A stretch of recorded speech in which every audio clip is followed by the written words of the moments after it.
Hello and welcome back to another episode of Quick Spin, the Autoweek podcast that gets to the essence of the automobile. Today, we are talking about the 2022 Toyota GR86. That's right, the second generation of this little sports coupe. You can take a look at this GR86 on our Instagram page right now. That's at Autoweek USA. And hey, while you're over there, why don't you head over to our Facebook page and click that like button. That way we get all the great Autoweek content we deliver daily sent directly to you. We're going to spend a lot of time talking about this GR86 in just 1 second, but first we have to pay the bills. Want to go behind the scenes with the editors of Autoweek Car and Driver and Road and Track? Become a member of the Track Club and receive 6 supersized issues of the new Road and Track, plus access to digital content, dozens of partner privileges, exclusive invites to editorial events, and first dibs on insider automotive events both online and around the world. Hop on in by visiting roadandtrack.com/Autoweek. That's ROADANDTRACK.com/AUTOWEEK. And Patrick, tell me about the 2022 Toyota GR86, the Gazoo Racing 86. You know, Wesley, I would love more than anything to tell you about the 2022 Toyota GR86 because it would have meant that I got a chance to drive it. But I didn't. You did. I drove the 2022 Toyota GR86, not to be confused with the Scion FRS. No, I'm kidding. It's an evolution of the GT86 or the 86 of the FRS. It's a second generation car, and it is, as expected, fantastic. When the first generation came out, people were really, really excited because auto enthusiasts get really, really excited when there's a small, lightweight, two-door sports car that, get this, most people could possibly afford. Most people could afford it. It did launch relatively affordably, right? And it still is. It's still this new version. They haven't released full pricing yet, but it will start less than $30,000, which is, you know, considering the average transaction price for a new car is in the 40s these days, or around there, that's still very affordable. However, Patrick, it's also a sign that this segment is not exactly a sales home run, but it is obviously extremely important to people like us that enjoy driving cars. I do know that you recorded dutifully your first walk around of the vehicle. So, I mean, I think I'd be pretty happy if we jumped to that to have a listen. And we are walking around the 2022 GR86. That's right, the 2022 Toyota GR86, the all-new second generation, 86, you know, formerly known as GT86 or 86 if you're in Europe, or FRS if you have a memory when Scion was alive.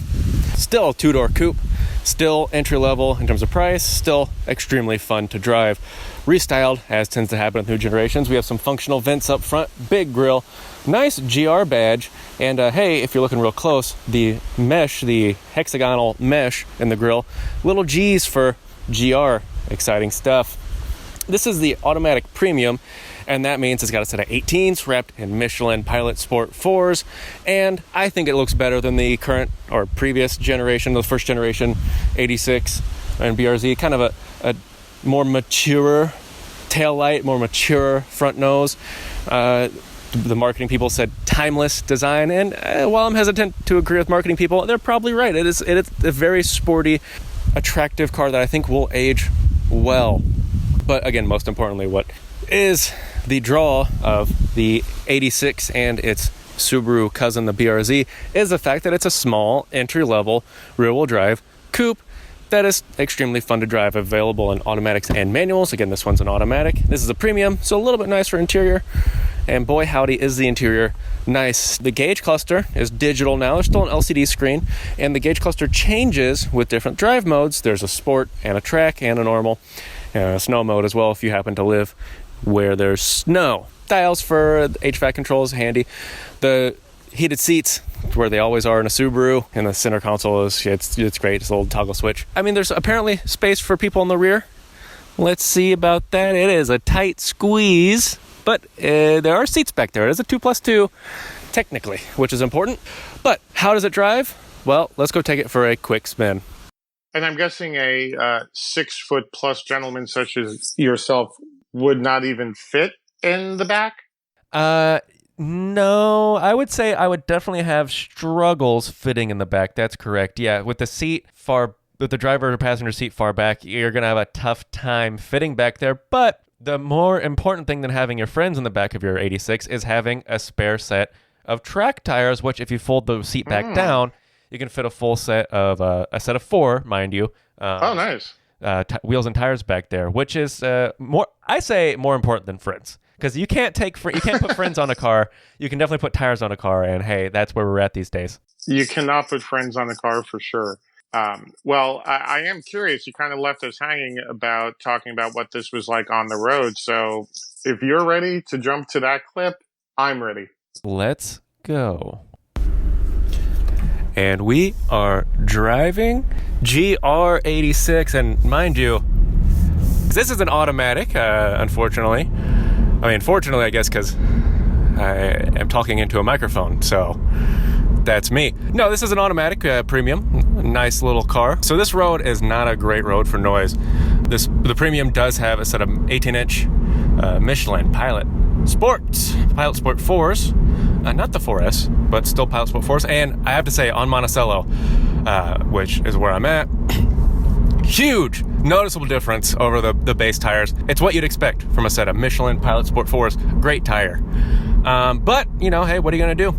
On the road, which is where we're at right now, pretty good car. What are you going to say? Pretty good. The steering feel, it's an electronic rack, but good feel. It's sharp, direct. It's what you want out of a sports car. The braking feel, good. Apparently Toyota and Subaru, who work together, upgraded the brake pads over the previous model and upgraded a bunch of stuff. Most importantly, the upgraded engine. Instead of having that torque dip that FRS and GT86 and BRZs are known for, it's kind of more of a flat torque curve, which gives you a little more power on the bottom end. It's good stuff. It's something to be loved. Most importantly, we are accelerating up to the New York State maximum speed limit of 55 miles an hour. No, it's great that Toyota and Subaru both throw a lot of effort at this car. It's a high, not a high volume segment, but it is definitely a segment that is scrutinized. And I think this new GR86 lives up to the expectations. I don't know if it's like a crazy world-beating sports car, because it's not priced to be. Definitely sharper than the previous generation. I guess the current car, as you'd expect, right? It's supposed to be better than the current car, and it is. It definitely does that well. Sightlines, good. Wasn't a problem in the previous car. Again, the real story, again, is the power delivery, which still not crazy powerful. I think it's 228 in terms of horsepower, but that's enough, right? It's and the torque. I think peak torque's around like 3,700 RPMs, but it's delivered so much more linearly than the previous car. It's less peaky, as it would be described. Larger displacement engine too. It's 2.4 liters, so I think that helped the torque curve significantly. And the redesigned intake manifold, a lot of redesigned stuff, and still a fundamentally new chassis. But what a car it is. The infotainment system, I think, is shared both by Subaru and Toyota now, as it's more uniform. Yeah, I mean, flappy paddles are standard on the automatic, which I'm driving now, and obviously no flappy paddles on the stick because it has a 6-speed manual. That being said, I think now is a great time to head back to the studio. If there's a young person in your life who's really into cars, give them the gift of R&T Crew, the ultimate subscription box by Road & Track for kids ages 6 to 10. Every other month, a box is delivered to their door and stuffed with cool accessories, fun activities, and a magazine chock full of facts, stories, games, and more. Sign up now to receive the all-new Around the World box and enter code Autoweek for 10% off the annual box subscription. Just head over to rtcrew.com, that's rtcrew.com, and use code Autoweek. Well, Wesley, it seems like the theme here that you kind of touched on at the beginning is one of improvement over the last generation. Yeah, which is like, I think what everybody hopes for, right? Because the GT86 or the FRS or the BRZ, you call it what you want, was so beloved that it put the folks at Subaru and Toyota kind of on notice, where it's like, hey, we either do a second generation and do it right, or we can make a lot of people mad on accident, which I don't think they did. I mean, it's slightly heavier. I mean, within 100 pounds, right? It's the new base weighs 2811. Previous generation was 2776. So that's what, 30 pounds, 40 pounds? That's not bad, considering most cars get considerably heavier and larger as they grow up. And it sounds like the horsepower went up appropriately.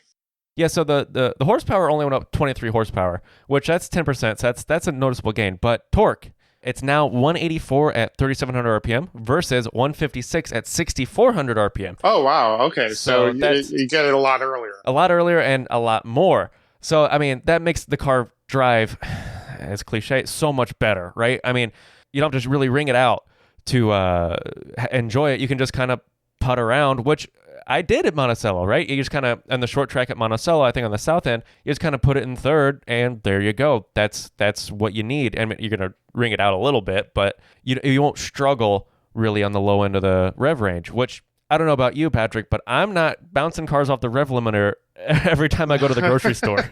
No. So did you get a chance then to drive the manual as well? I know that, you recorded yourself in the automatic, but did you get a chance to drive the stick? Yeah, so I did. Unfortunately, I would have loved to record myself in a manual, but I only have two hands. Yes, so that is a fundamental problem of human anatomy. Yep, it is bad, but what are you going to do? No, so I did drive the manual, and it's good. It's definitely good. It's how I would buy one, obviously, if I were in the buying of a car time. No, it's there are some Toyota performance upgrades you can buy at the dealer level, which is a short throw shifter and stuff. That being said, the standard gear selector, it's not notchy or anything. It can always, in my opinion, gear selectors can always be more engaging. But the more engaging you make them, the notchier you make them. It's kind of a trade-off in terms of what the driver wants. But it does well. The clutch is light. And full disclosure, I haven't driven a manual transmission car made this century, this year. All the press cars I've had have all been automatics, which is obviously a representation of the trend of consumers, right? That being said, I can imagine that, if this car sees a third generation, which you never know, maybe the stick goes away. Hopefully not. Obviously, I'm a big fan of manual transmissions, and I think that they should be in everything. But the times they are a-changing, Patrick. Mm-hmm. They sure are. Well, Wesley, I think this is now as good a time as any to really get to the heart of what we always like to talk about on the Quick Spin, which is, what would you say is this car's purpose? Its raison d'etre, as you so nicely pronounce it every week. That's a very good question, Patrick. And the entry-level sports car market's shrinking because there's less people buying them. But I think the folks at Toyota want this car to represent enthusiasm, automotive enthusiasm, which is important, especially for an automaker to get behind a shrinking segment and put money where their mouth is in terms of wanting to have fun with cars. This car is fun incarnate. This car is for the enthusiast, and arguably by the enthusiasts, because I don't think a lot of bean counters at Toyota or Subaru are really parsing over this thing saying, yeah, let's make this a hugely profitable car, because they can't. Right. They're not going to sell 20 million of these things. It's not going to be like the 65 Mustang. It's going to be a relatively lower volume car that is going to make a lot of people happy. And yeah, so I guess the essence of this car is enthusiasm. Yeah, and that's a very good essence, especially these days, like you said, where there's fewer and fewer of these kinds of vehicles available. Yeah, and again, this thing's going to start below 30 grand, so it's still relatively accessible. Yeah, that's great. But with that, I think that now is a good time to put a pin in it for this week. Head over to Apple Podcasts and drop a 5-star review. Let us know that you like this content. And while you're there, why don't you head over to Facebook and click that like button. That way you get all the great Autoweek content we deliver daily sent directly to you. And hey, I know I just said this. I said it at the end of every episode, and I do sincerely mean it. Without your listenership, none of this would be possible. So thank you so much for listening.